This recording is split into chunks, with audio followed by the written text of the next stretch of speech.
Hello friends, இன்றைக்கி நம்ம என்ன பார்க்க போகிறோம்னு பார்த்தீங்கன்னா, குழந்தைங்களுக்கு சிக்கன் எப்படி செஞ்சு கொடுக்கலாம் அப்படிங்கிறத பார்க்க போகிறோம். ஒரு 1 இயர்க்கு மேலே இருக்கிற குழந்தைங்களுக்கு கொடுக்கலாம். சிக்கன் வந்து குழந்தைங்களுக்கோ நம்மளுக்கோ கெடுதல் கிடையாது. நான் நிறையா பீடியாட்ரிஷியன்ட்ட வந்து டவுட் கிளியர் பண்ணிட்டேன். சிக்கன் வந்து ஃபுல்லாக ப்ரோட்டீன்ஸ் தான், நம்ம நினைக்கிற மாதிரி ஊசி மருந்தெல்லாம் போட்டு அதை வளர்க்குறதில்ல அப்படின்னு சொல்லி நிறைய பேர் சொல்லிட்டாங்க. ஆனாலும் நம்ம ஆள் மனசில் பதிஞ்சது என்ன, சிக்கன் வந்து நல்லதில்லை அப்படிங்கிறது தான். அதனால் ரொம்ப அடிக்கடி கொடுக்காம weekly once R monthly thrice கொடுக்கும்போது இந்த மாதிரி செஞ்சு கொடுங்க. அதுக்கு வந்து ஃபஸ்ட்டு ஒரு பெரிய வெங்காயமும் ஒரு தக்காளியும் பொடி பொடியாக நறுக்கி வச்சுக்கலாம். இப்போ வந்து ஒரு கடாய் வச்சு சூடானதுக்கப்புறம் ஒரு 2 to 3 ஸ்பூன் வந்து ஆயில் சேர்த்துக்கோங்க. கொஞ்சமாக கடுகு சேர்த்துட்டு ஒரே ஒரு குட்டி பட்டை மட்டும் சேர்த்துக்கிறேன். அது நல்லா பொரிஞ்சு வந்ததுக்கப்புறம் நம்ம கட் பண்ணி வச்சுருந்த வெங்காயம் சேர்த்துக்கலாம்.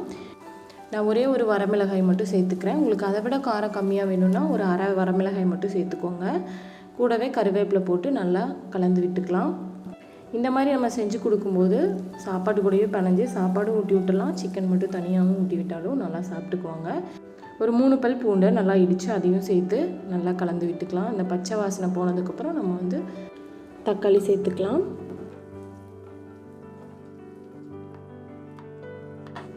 தக்காளி போட்டதுக்கப்புறம் அது ஓரளவுக்கு நல்லா வெந்து வந்ததுக்கப்புறம் சிக்கன் வந்து சேர்த்துக்கலாம். நான் ஒரு 1/2 kg சிக்கன் மட்டும் சேர்த்துக்கிறேன். அதுக்கப்புறம் இது கூடவே கொஞ்சமாக மஞ்சள் தூள், உப்பு, ஒரு 1/4 டீஸ்பூன் வந்து சிக்கன் மசாலா, இன்னொரு 1/4 டீஸ்பூன் கொத்தமல்லி பவுடர், இதை மட்டும் சேர்த்து நல்லா கலந்து விட்டுக்கலாம். நம்ம ரொம்ப கம்மியாக சேர்த்துக்கிறனால அந்த ஃப்ளேவர் மட்டும் நம்மளுக்கு வந்து அந்த ஸ்மெல் மட்டும் வரும், மற்றபடி காரம் இருக்காது. உங்களுக்கு அது வேண்டான்னா சேர்த்துக்க வேண்டாம். நான் வந்து கொஞ்சம் கூட தண்ணியே சேர்க்கலை, அதுலேயே வந்து தண்ணி நல்லா விட்டுருக்கு. இதுலேயே வந்து நல்லா வேக வச்சுக்கலாம். மீடியம் ஃப்ளேமில் வச்சு ஒரு 15 to 20 மினிட்ஸ் நல்லா வேக வச்சு அடிக்கடி கொஞ்சம் கிளறி விடுங்க. கடைசியாக கொத்தமல்லி தழை தூவி இறக்கிக்கலாம். அவ்வளோதான். இது ஒரு டைப் ஆஃப் சிக்கன். இது வந்து குழந்தைங்க கொஞ்சம் விரும்பி சாப்பிடுவாங்க. இன்னொரு டைப் இருக்குது, அது நான் நெக்ஸ்ட் வீடியோவில் அப்லோட் பண்ணுறேன். இந்த வீடியோ உங்களுக்கு யூஸ்ஃபுல்லாக இருந்ததுன்னா நம்ம சேனலை மறக்காமல் சப்ஸ்கிரைப் பண்ணிக்கோங்க.